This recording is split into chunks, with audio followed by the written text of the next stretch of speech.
In a world where the skies are ruled by giants, who would have thought a small nation in the heart of Africa would dare to dream higher?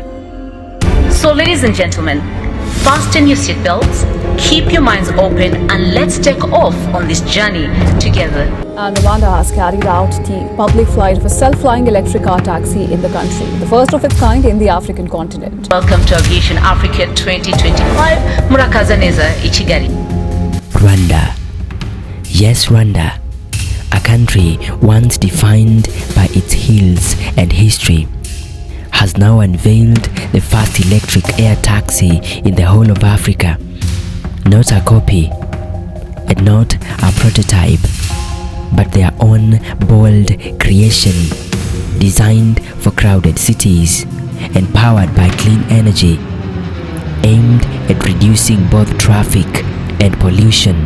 Time in Africa, a self-flying air taxi will take to the skies. This is like David picking up a stone, facing Goliath on the global stage.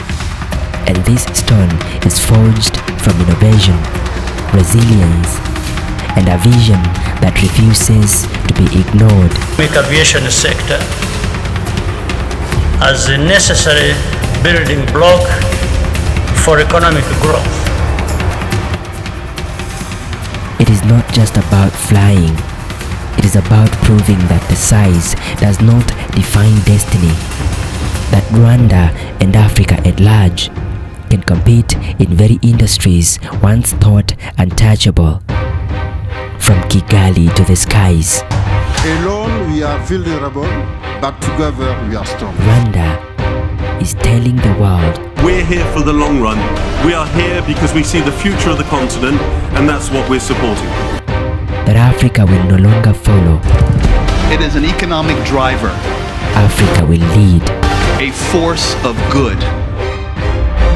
Aviation is the bridge that turns Africa integration from an aspiration into a lived reality.